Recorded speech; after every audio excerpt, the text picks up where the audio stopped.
Today we're going to be continuing our chapter in logic. We're going to talk more about truth tables. In particular, we're going to talk about what equivalent statements are. So we're going to start off by looking at an example, and we're going to fill out a truth table. Now this is a little bit more complicated than the other truth tables you've seen up to this point, so we're going to go through this very carefully, make sure we understand what's going on. So notice in this statement, we have two component statements, right? P and Q. They might appear more than that. So there's a Q and then there's a not Q later on, but it's really just those two simplified statements as being P and Q as our component statements. So we're going to start with that in the first two columns, and we're going to come up with all the different possibilities, right? So either they could both be true, or only P is true, or only Q is true, or they are both false. So now what we're going to do is we're going to, you see how I've set up a number of columns for you. What we're going to do is we are going to make our way through the compound statement and try to get ourselves up to the point where we're going to be able to, at the very last column, be able to write that entire compound statement. So if we make our way through, start from the left, it looks like the first thing we have is not P. So we're going to start with that and write down the truth value. So to figure out the truth value of this, we have to look at the column P, and then we know not P, the negation of P, is simply the opposite in terms of it being true or false. So if P is true, then not P is false.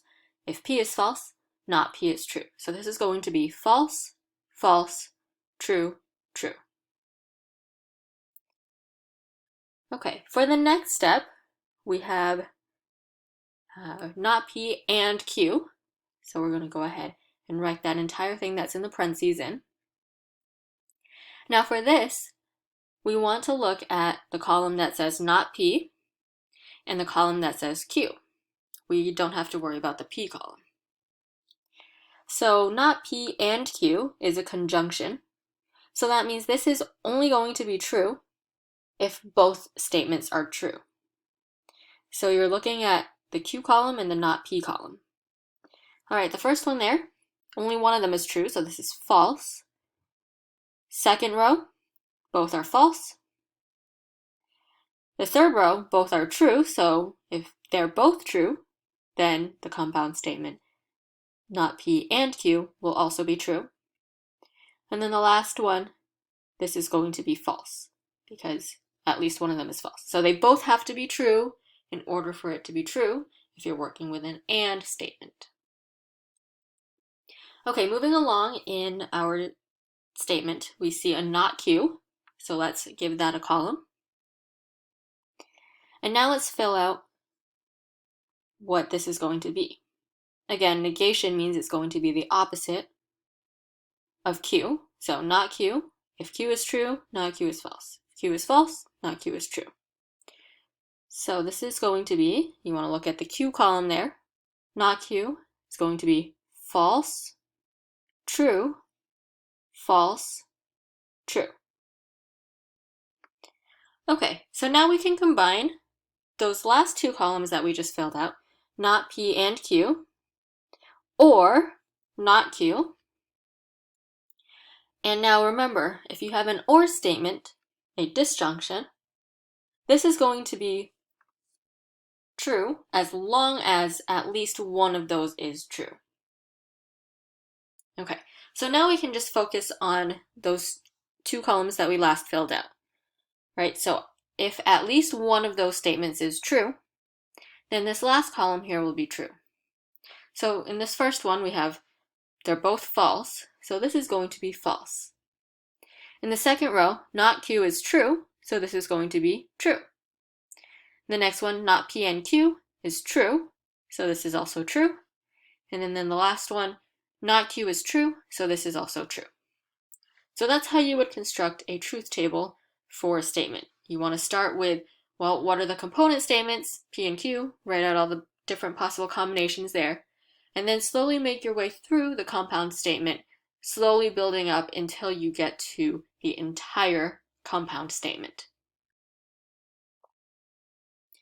Okay, so for part B, it says, suppose both P and Q are true, find the truth value of this statement. Now you can do what we did last time, where you slowly make your way through and kind of write down and then try to figure out, okay, is this going to be true or false? And then if you combine these, you can absolutely do it that way. But you've already come up with a truth table. The truth table has already come up with all the different possibilities. The possibility that we're looking at here is that both P and Q are true. So if you go back and you look at the very first row, that's where both P and Q are true. Well, when both P and Q are true, we've already done all that work. In the last column, it tells us that the compound statement that's given to us, the truth value is going to be false. So that's how you can use the truth table to help you answer this question. Now, if it asked you, okay, what if P is true and Q is false? Again, you can go back to the table and say, okay, well, that's the second row there, so I know that's going to be true. Right? So it's a little bit less work after you've already created the truth table. All right, let's do a more complicated example. So take a look at example 2.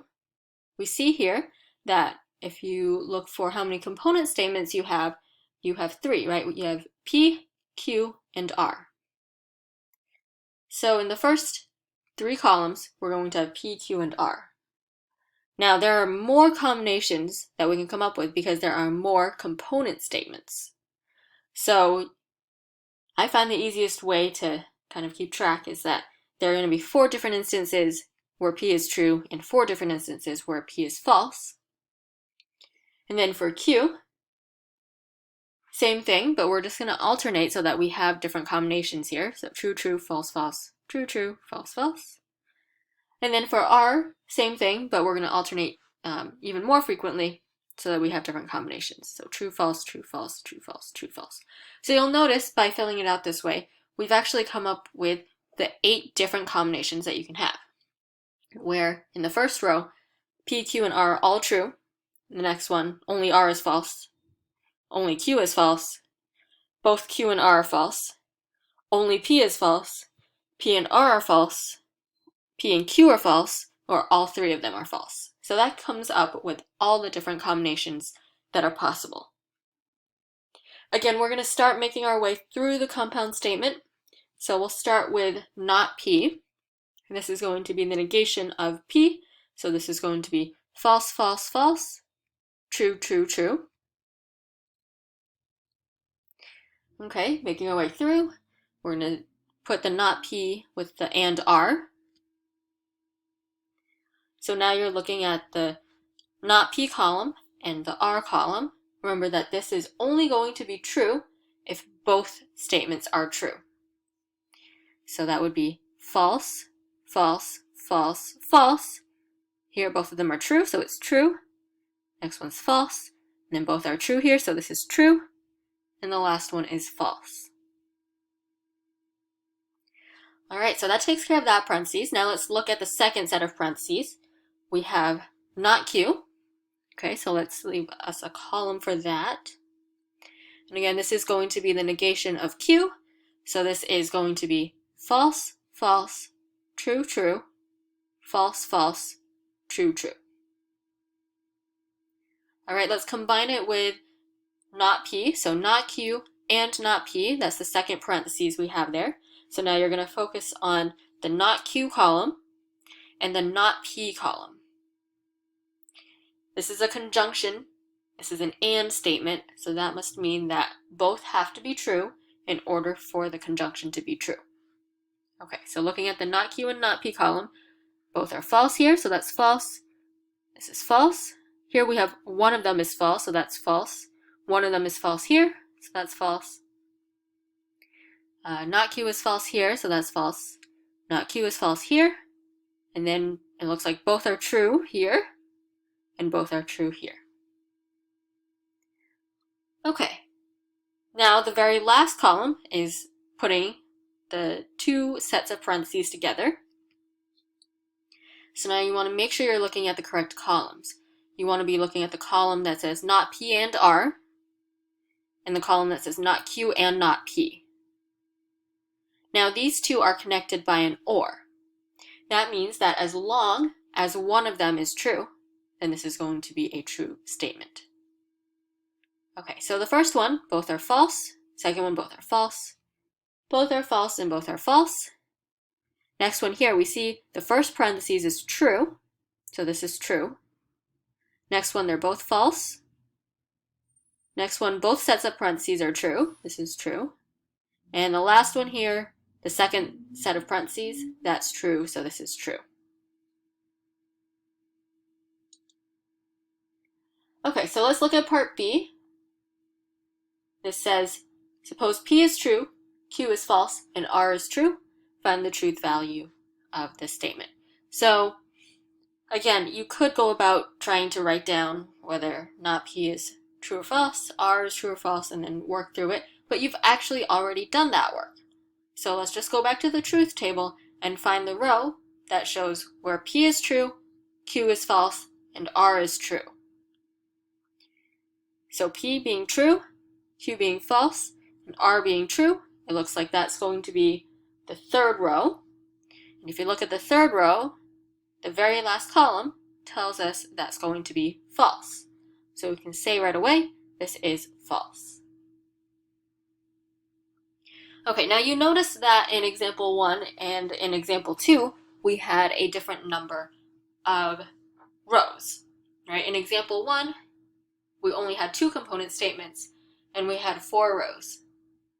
In example 2, we had 3 component statements, and then we had 8 rows. Well, how do you know how many rows there are in a truth table? So there's actually a formula for that, and the number of rows that are in a truth table is always going to depend on how many component statements there are. And however many component statements there are, you will write that as 2 to the n, and that will give you the number of rows. So for example 1, we had 2 component statements, so we had 2 squared rows, we had 4 rows. In example 2, we had 3 component statements, so we had 2 to the third, or 8 rows.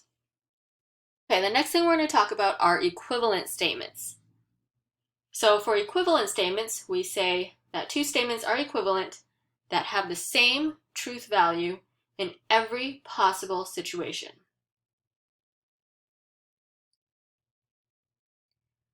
Okay, so let's take a look at example 3. Determine whether or not the following statements are equivalent. Not P and not Q, and then not, in parentheses, P or Q. Okay, so we're going to do each of these separately in its own truth table, and we're going to go ahead and look and see the truth values in that last column and see if they match up. If they match up, then we can say the following statements are equivalent because no matter which situation you're in every single possible situation, the truth value is the same. Okay, so let's start with the first one here, not P and not Q. 2 component statements, so 4 rows. So this is going to be true, true, true, false, false, true, false, false. Those are all 4 possible situations. All right, let's do not P. That's just the negation of P, so that's false, false, true, true. Not Q, that's going to be false, true, false, true. And then in the last column, not P and not Q. Now we're going to look at the not P column and the not Q column. Remember that in order for this to be true, they both must be true. So this is going to be false, false, false, true. All right, the second one, again, we have P and Q as our component statements. So 4 rows again, true, true, true, false, false, true, false, false. Those are all 4 possible situations that you may have. All right, start inside the parentheses. We have P or Q. Remember for this, that in order for this statement to be true, at least one of them has to be true. So in this case, the first one is true. Second one, P is true, so this is true. Third one, Q is true, so this is true. And then the last one, both are false, so this is false. All right, last column is just the negation of this last column that we just filled out. So the negation of this is false, false, false, true. Now, we came up with the truth tables for each of these statements, but it said determine whether or not the following statements are equivalent. So remember, we said that statements are equivalent if they have the same truth value in every possible situation. So it looks like we have false, false, false, true over here. And over here, we also have false, false, false, true. So that means that they are equivalent because they match up in all 4 different situations. Okay, so this actually leads us into what is known as De Morgan's laws. And that is that for any statements P and Q, not, in parentheses, P or Q, is equivalent to not P and not Q. Similarly, if you have the negation of P and Q, that's equivalent to not P or not Q.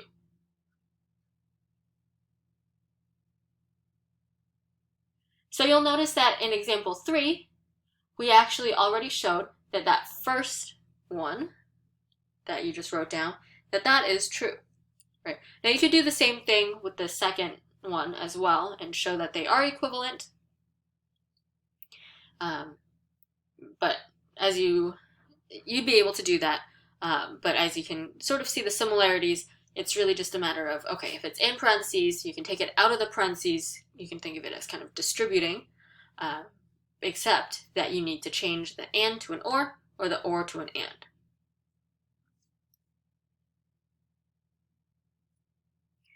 All right, last example. We're going to apply De Morgan's laws to find the negation of each statement. Okay, so the night was dark and the night was stormy. Okay, so for this one, we see it has an and in it, and so we're going to negate both and then change the and to an or. Okay, so the night was not dark or the night was not stormy.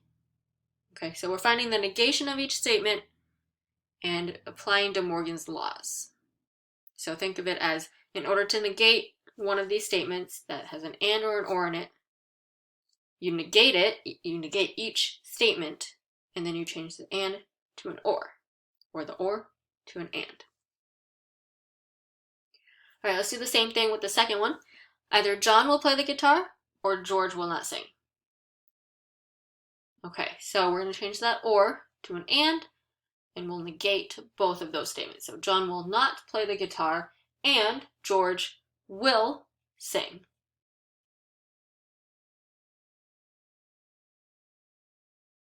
Okay, and the last example, this one, instead of having a full written out statement in English, we are working with just our logical symbols. So we have not P and Q or not R. Okay, so what we're going to do is we are going to negate both of those. So each part we're going to negate. Now the not R, that's just going to become R. Okay, so notice we negated, we made it an and then we simplified up to this point. And then we'll try to simplify what's inside this second, or the first set of parentheses. So we're negating an and statement, which means we're going to negate each of those. We're going to negate the not P, negate the Q, and change it to an or.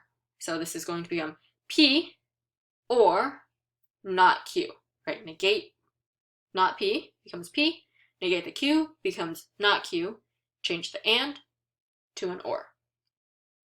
And that's it.